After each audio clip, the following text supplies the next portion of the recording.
All right, and welcome back. I'm still working on the rudder. This is the, I believe, seventh video. For those that are still watching, I appreciate it. As I've said before, this is both for my entertainment and for tracking purposes to document my build and also to provide me with something to look back on once I'm done. Both for memories of what I did, but also if I need to verify how something was done, if I have to rebuild something. But also it's to let others see what the process entails, and also if you decide to build your own RV-14a, then maybe one of these video clips will show something that you have a question on, or provide you with some bit of information that might be useful to you. So here I am doing more priming work for the skeleton of the rudder. These are all of the stiffeners that go on the skins, and the rudder horn assembly pieces, things like that. Again, this is a spray-on self-etching primer got from Cleveland Aircraft Tools. This is now the second can that I've gone through, and I've only done the vertical stabilizer and now the rudder skeleton with those two cans or so. So it doesn't go very far, but like I said before, I'm not intending on putting primer on every single surface, so I think we'll be okay. So anyway, going through, going to be assembling the skeleton as a kind of a pre-fit. So I'll go through in this video and attach all of the stiffeners to the frame and make the skeleton together, and then do all the match drilling and make sure everything lines up correctly.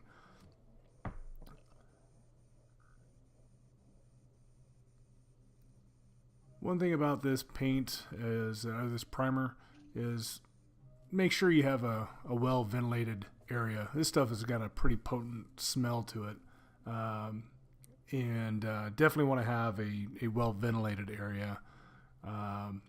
I've sprayed a single piece, just a little bit of spray, and with the garage door closed, and it'll dang near run you out of the garage. So just make sure you've got some fans or something going on to help get rid of the vapors from this. So right here I'm attaching the second half of the bottom rudder. If you'll remember back a couple videos, when you first pull that piece out, you have to cut the one half away from the rest of it. And the reason you do that is you'll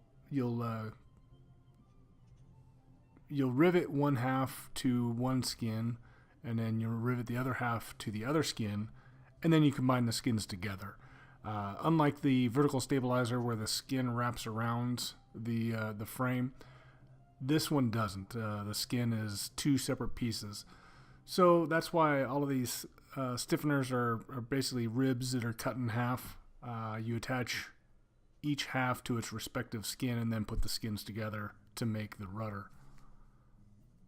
And that's mostly because the rudder is so thin, there's no way you're going to get a tool in there to be able to rivet a skin to the frame like you will with the vertical stabilizer. So here I'm attaching the stiffener. I call them support brackets. Basically, it's where the stiffeners, once you start putting the skins together, you will blind rivet the stiffeners to these angle pieces, and that's actually one of the gotcha points. When you are putting the skins in there, you have to pay attention to how the stiffeners are overlapping each other, and then also how they are lining up with this angle piece on the spar. I made the mistake of not really paying attention to that, and I accidentally had riveted in place to where the stiffeners were, I think, on top of the angled portion of the support bracket there, and they're supposed to be on the bottom side or vice versa, I forget now. But I ended up having to take out several blind rivets and redo the attachment points there to make sure it all lines up correctly. So here you see me putting in the stiffeners, and I'm just clecoing them in place and then cleco them together at the tips to hold them together. So then once you do all this, you'll end up match drilling several holes on the stiffeners and at the spar itself. And this is where it finally starts to look like a real piece, a full rudder.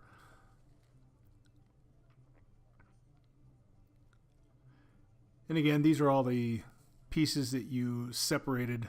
They came as one long piece. You had to cut them in half and then trim them down to the appropriate size. And then you also had to cut the angle. It was squared off, so you had to cut off the excess material to make it the angled point so that they can meet together at a tip. And so once you get all that cut out and the excess material removed and deburr everything, then you're ready for putting them together onto the spar here.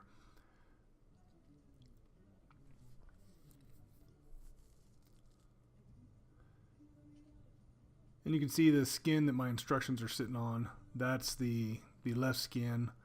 The front end of that will wrap around the counterweight rib, and you'll end up riveting that together on the front end there.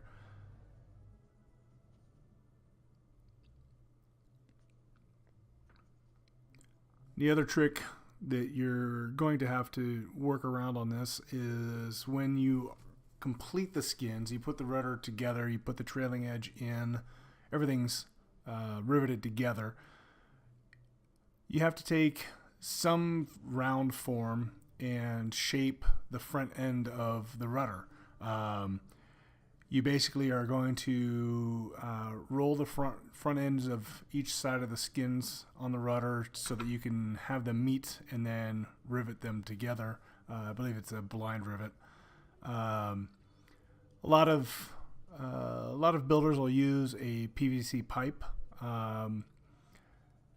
This one, I know that the radius is different from the top portion of the rudder down to the base of the rudder. It seems to be a wider radius at the bottom and a more narrow radius at the top. So I'm going to do some research and look at some other builders' videos and get an idea of what they did with this. Because unlike what I've seen done with the horizontal stabilizer, where it's a continuous radius all the way around, this one, the rudder, it seems to be, it has a flat center where the blind rivets will attach the two halves together. So it comes up and then it radiuses at some angle or some amount, and then it flattens out on the very front end where everything's. So it's not just a continuous radius all the way from one side to the other. And I'm not sure if it's just that you do it at an angle or how you end up working it. But there's templates that are in the instructions that you can copy and then cut out to kind of help you gauge if it's rolled correctly, I guess. So anyway, getting the skeleton together, should be getting ready to put on skins fairly soon.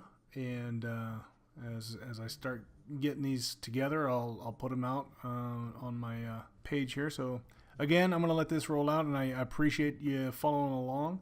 If you have any questions, by all means, leave it down below in the comments section. And if you get a chance, hit that like button for me. I appreciate it. We'll see you next time.